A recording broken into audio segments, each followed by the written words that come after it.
راؤ صاحب اب کیا اخذ کیا جائے اس سے، کیونکہ یہ فیصلہ آنا تھا اور یہ وہ واحد کیس ہے جس کے حوالے سے کہا جا رہا تھا کہ باقی سب کیسز میں کہا گیا کہ بڑی جلد بازی کی گئی ہے. اس کا تقریباً 1 سال تک ٹرائل ہوا اور گواہ پیش ہوئے، پھر اس کا کہا جا رہا تھا کہ ایک ایسا فیصلہ آئے گا جو شاید ریورس نہ ہو سکے. تو یہ کیا اس فیصلے کا نہ آنا یہ مذاکرات میں جو دونوں جماعتیں ہیں یا حکومت اور اپوزیشن بیٹھی ہوئی ہے یہ وجہ ہے یا کوئی اور وجہ ہو سکتی ہے؟ دیکھیں اس کی ایک تاثر تو دیا جا رہا ہے کہ جیسے شاید کوئی ڈیل ہو رہی ہے اور یہ حکومت کو فیور کرتی ہے یہ چیز، اگر یہ تاثر زور پکڑے کہ کوئی ڈیل ہو رہی ہے جس کی وجہ سے فیصلے میں تاخیر کی جا رہی ہے. اور سارا ہمارے ہاں 60 سال سے یہی مسئلہ ہے کہ ایک دوسرے کی باریاں لگی ہوئی ہیں، ایک حکومت میں دوسرے کو رگڑا دینا شروع کر دیتا ہے، دوسرا حکومت میں آتا ہے اس کو رگڑا دینا شروع کر دیتا ہے. جب تک یہ وشیس سرکل ٹوٹے گا نہیں یہ بات آگے نہیں چلے گی. عمران خان صاحب کی جہاں تک بات ہے، ان کے سزائیں ہوئی ہیں، ان کی ضمانتیں ہوئی پڑی ہیں، ہر کیس میں اس میں ہوگی، رہا ہو جائیں گے ضمانت پہ، پھر اس میں بھی ضمانت ان کو مل جائے گی، تو اس سے کوئی اتنا فرق نہیں پڑتا. اور نہیں راؤ صاحب، جس طرح کابینہ سے عمران خان نے اپنی کابینہ سے پاس کروایا وہ سب کچھ، وہ بھی تو ایک بنیاد ہے. پاس نہیں ہوا وہ، خیر وہ بڑی لمبی بحث ہو جائے گی اس کے اوپر. That is some thing naan disclosure کا یو کے کی ڈیمانڈ تھی، نان ڈسکلوئر کی، این سی اے کی، کہ یہ ہم کر رہے ہیں تو آپ نان ڈسکلوئر کو پلیز ڈسکلوز نہیں کیجئے گا. اور اسی میں یہ لکھا ہوا ہے کہ اگر عدالت چاہے تو اس کو ڈسکلوز کر سکتی ہے، تو وہ ڈسکلوز بھی ہو جاتا ہے، وہ منگوا کے دیکھ لے عدالت. کون سا اتنا مسئلہ ہے؟ یہ بہت آپ نے امپورٹنٹ پوائنٹ آؤٹ کیا. عدالت نے وہ بھی منگا کے نہیں دیکھا کہ جو کیبنٹ میں جو کچھ ہوا ہے وہ کاغذ ہی منگوا کے دیکھ لیتے، کیونکہ عدالت کھول سکتی ہے اس کو کہ اس میں کون سا فیصلہ ایسا ہوا ہے، کون سی ایسی سیکریسی اس میں رکھی گئی ہے، تو وہ پتہ چل جانا تھا اس میں بھی. تو بہرحال گمبھیر صورتحال ہے اس میں. جہاں تک بات ہے مذاکرات کی، تو تحریری طور پہ دینے کا نہ کوئی وعدہ ہوا تھا نہ کوئی بات ہوئی تھی. یہ بھی غلط انفارمیشن پھیلائی جا رہی ہے حکومت کی طرف سے. 2 مطالبات ہیں ان کے، صبح سے شام وہ دہرا رہے ہیں، باقی سب سے پیچھے ہٹے ہوئے ہیں کم از کم گورنمنٹ سے مذاکرات میں.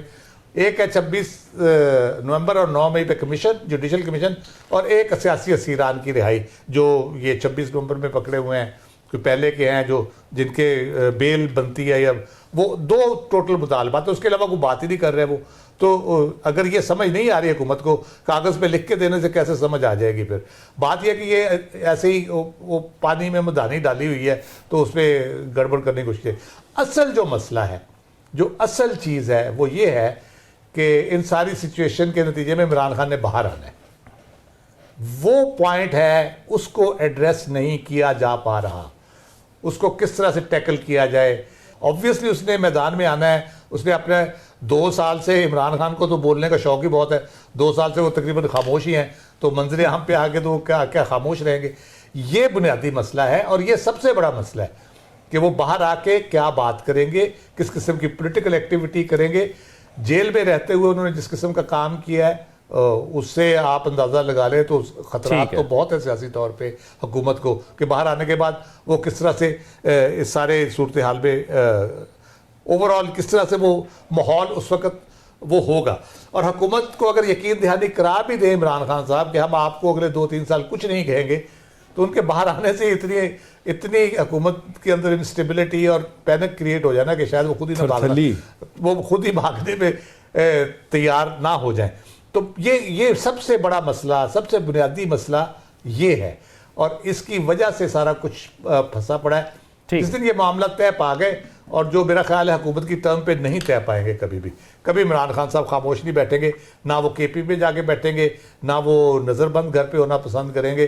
وہ تو پہلے بھی کہہ چکے ہیں کہ مجھے اور جیل میں رکھ لو، اور اس کے اوپر 31 جنوری کی ڈیڈ لائن دی ہوئی ہے. اور یہ سارے ان کے رہنما کہہ چکے ہیں، بار بار کہہ چکے ہیں کہ اگر کامیاب نہیں ہوتے تو ہم پھر سڑکوں پہ ہوں گے.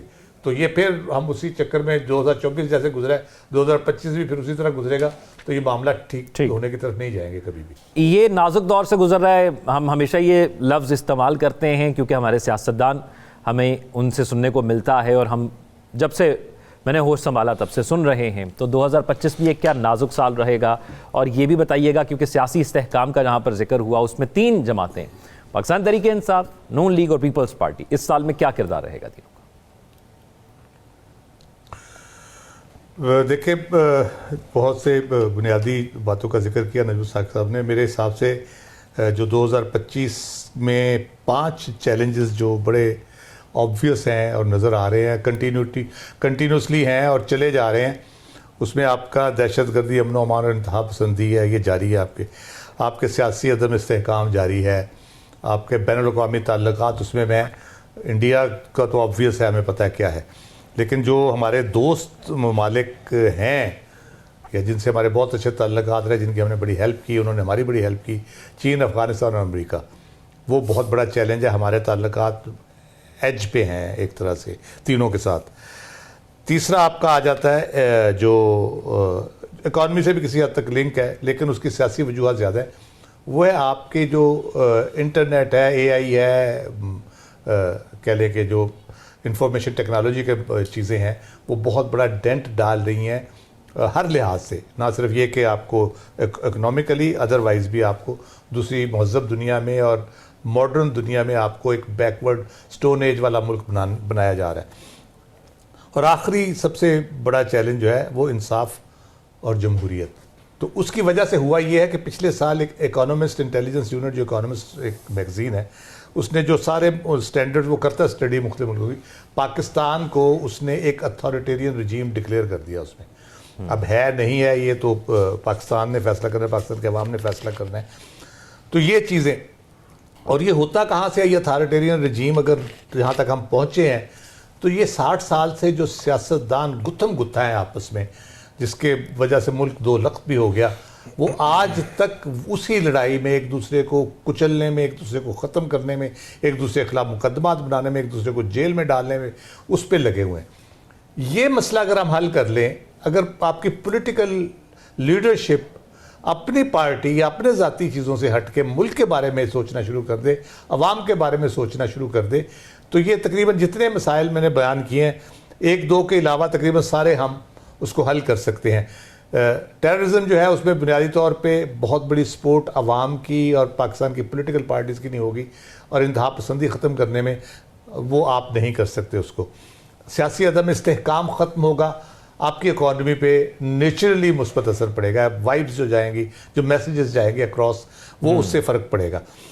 آپ کے بین الاقوامی تعلقات میں بہت جو امپورٹنٹ چیز ہے، چین جہاں جہاں کام کر رہے تھے، یہاں پہ چینی انجینئرز پہ جو حملے ہوئے ہیں، اس کے بعد ایک بہت سیریس ایشو یہ بن چکا ہے، تو اس پہ ہمیں بہت سیریسلی دہشت گردی سے ریلیٹڈ ہے، کیونکہ اس سے ضرورت ہے۔